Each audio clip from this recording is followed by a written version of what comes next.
오늘은 역대하 34장 29절에서 33절까지의 말씀을 가지고 언약의 부흥이라는 제목으로 함께 말씀을 나누기 원합니다. 한국교회 역사 속에서 교회가 깨어나고 또 바르게 되기를 소망했던 한 분이 계십니다. 그는 길선주 장로님 혹은 나중에는 목사님이 되셨죠. 한국 최초의 장로교 목사님이시기도 합니다.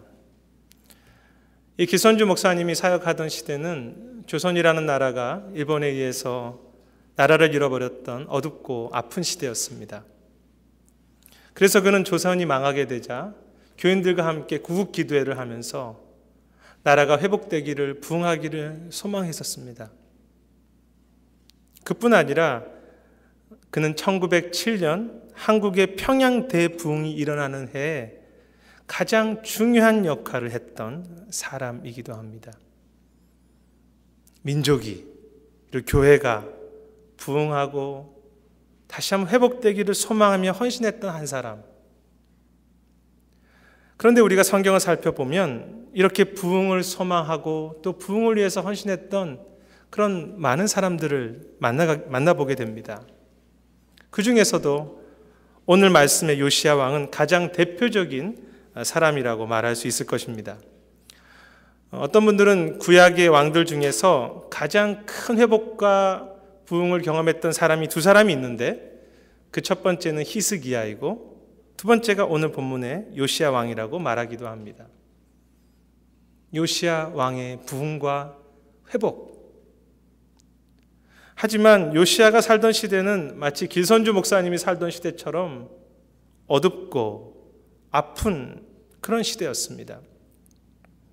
아시는 것처럼 요시야는 이스라엘 역사 속에 거의 마지막 부분에 해당되는 왕입니다.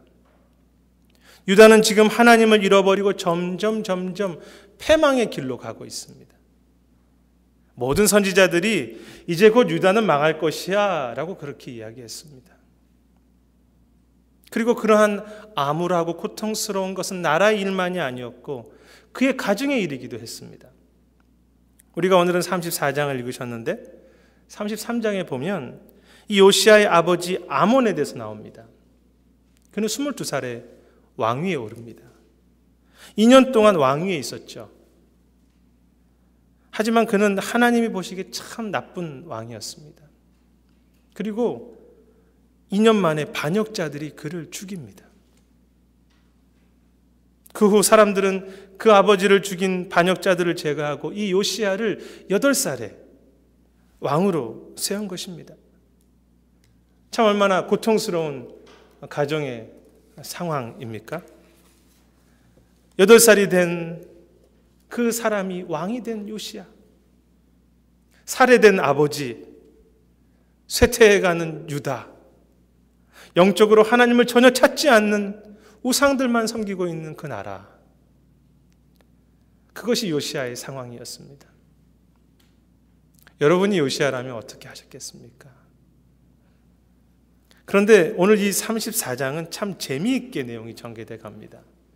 우리가 본문 앞에 읽지 않으셨는데 34장 3절에 보면 왕에 오른 지 8년 만에 그때 다윗의 하나님을 비로소 찾기 시작했다고 기록되어 있습니다.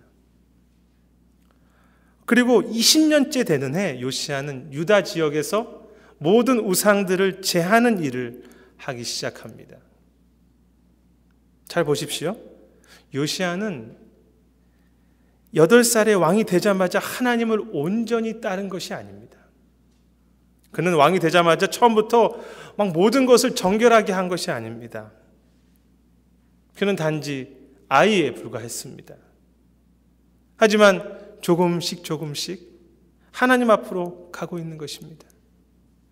8년 만에 겨우 하나님을 찾기 시작하고 20년 만에 겨우 우상들을 제거하기 시작한 요시야.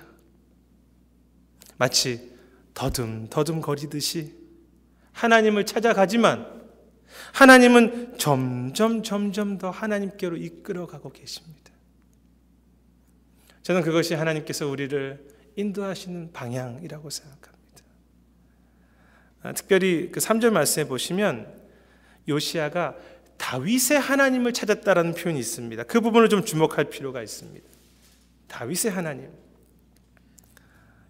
여러분들 아시겠지만 하나님 하면 보통 아브라함의 하나님, 이삭의 하나님, 야곱의 하나님이죠.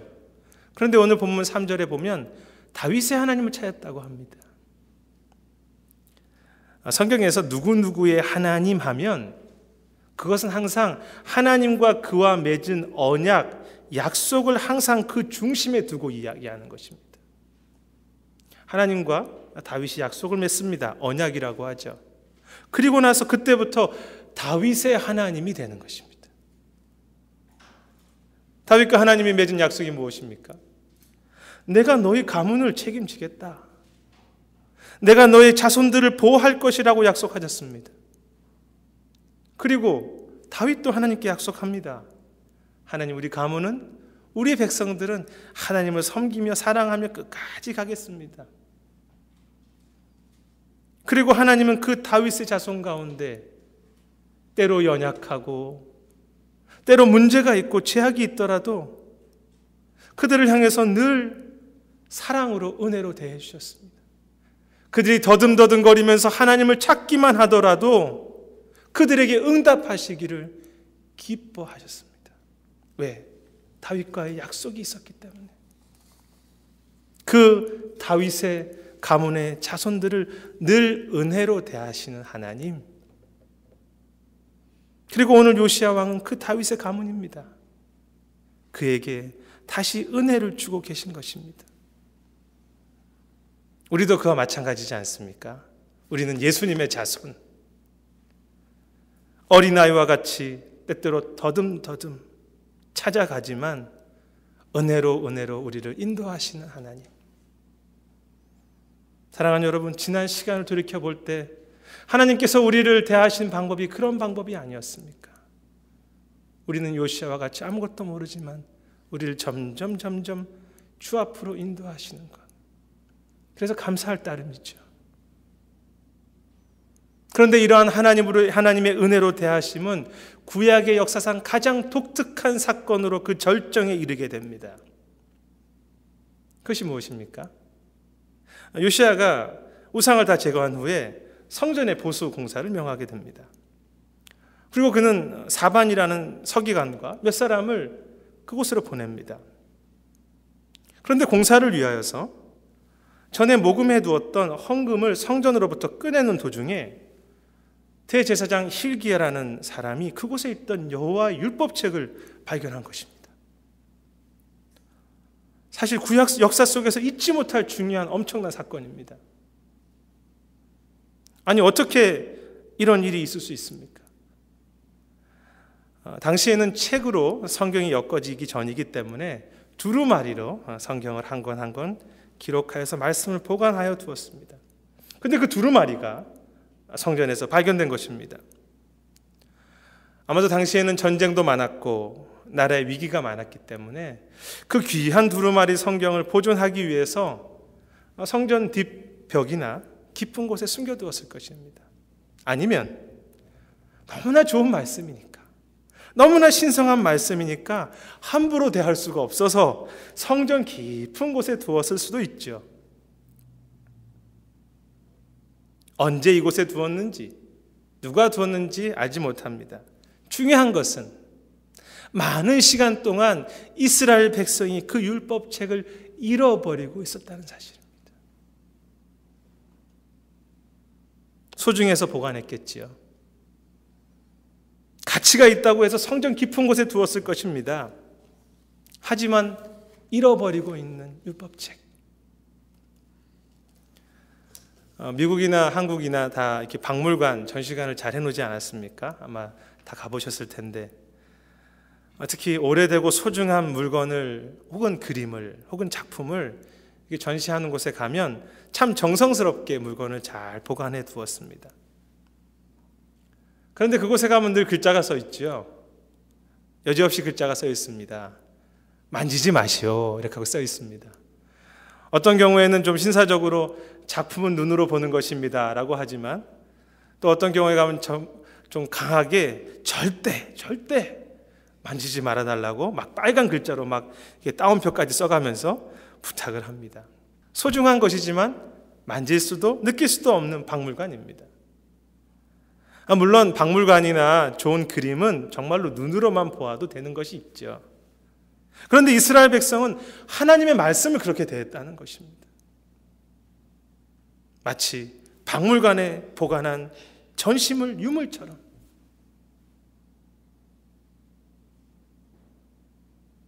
그들은 하나님도 그렇게 대했습니다.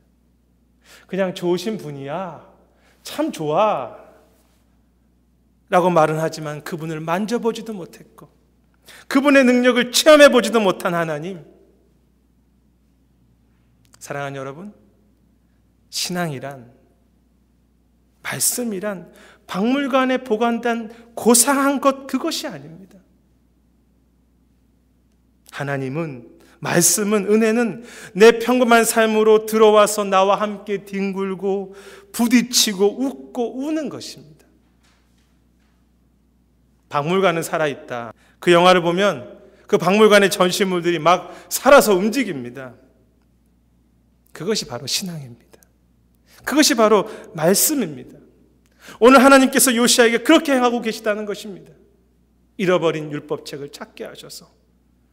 그래서 19절에 보면 요시야가 그 말씀을 듣자마자 가슴을 찢습니다. 통곡합니다. 괴로워합니다. 말씀이 그의 삶 가운데 들어가서 움직이기 시작하고 그로 웃기도 하게 하고 울기도 하게 하는 것. 이것이 부흥이 아니겠습니까? 다시 살아나는 것. 움직이는 박물관, 다시 발견한 말씀과 다시 발견한 은혜. 사랑하는 우리 모두에게 그러한 은혜가 있을 줄 믿습니다. 계속해서 새롭게 발견하는 은혜. 한번 생각해 보십시오. 이 율법책을 막 우리가 찾다가 찾은 게 아닙니다. 세상 사람들로 말하면 우연이죠. 그런데 이 본문을 해석하면서 사람들은 하나님께서 요시야에게 주신 너무나 소중한 가장 큰 선물이었다고 이야기했습니다. 회복을, 부흥을 선물로 주시는 것입니다. 지난주 우리는 부흥회와 새생명 축제를 지나면서 우리에게 주시는 이 하나님의 부흥이 참 선물과 같은 은혜구나라는 그런 생각을 했습니다. 전혀 생각하지 못했던 귀한 은혜. 우리가 생각한 것보다 더 큰 은혜를 우리에게, 이 부족한 나에게 오늘도 새롭게 주고 계시는구나. 여러분도 그러시지 않습니까? 지금 하나님은 요시야에게 율법책을 새롭게 발견하게 하시고 그에게 귀한 부흥을 주고 계십니다. 근데 여러분 혹시 이 본문을 읽어가면서 여기서 발견한 율법책이 어떤 성경일까 그렇게 한번 생각해 보신 적 있으십니까? 사람들은 두 가지 의견으로 나뉩니다. 어떤 사람들은 여기에서 발견한 책이 모세 오경 중에서 신명기였을 거라고 이렇게 이야기합니다. 그 이유는 이후에 요시야가 행하는 모든 일들이 신명기에 나와 있는 내용과 똑같기 때문에 그렇습니다. 그렇게 진행이 됩니다. 또 어떤 의견은 하나님의 율법책이라고 말했기 때문에 아마도 모세 오경 5권일 것이다 라고 그렇게 말하기도 합니다. 중요한 것은 여기에서 발견한 것이 신명기이든지 모세 오경이든지 매우 중요한 한 가지 메시지를 요시야에게 전달하고 있다는 것입니다. 그 중요한 메시지가 무엇입니까? 하나님은 이 율법책을 통해서 하나님 아버지가 이스라엘의 참 하나님이시며 그들은 하나님의 백성이라는 것을 이야기하고 계십니다. 그것이 신명기의 전체 요약입니다. 내가 너희의 하나님 될 것이다. 이 말씀은 다르게 말하면 얘들아, 너희가 이제 가나안 땅에 들어갈 터인데 그 땅의 사람들과는 좀 다른 구별된 삶을 살기 원한다. 그냥 돈 쫓아가는 우상 숭배하지 말고 쾌락 쫓아가는 허탄한 삶 살지 말고 나의 백성답게 살아라, 나의 자녀로 살아라 라고 말씀하시는 것이 신명기의 내용이고 그리고 모세오경 전체의 내용입니다. 그 말씀을 들은 요시야가 깨닫기 시작한 것이죠. 내가 잘못 살았구나. 하나님이 나의 아버지가 되시고 하나님이 우리의 가문을 책임지시는데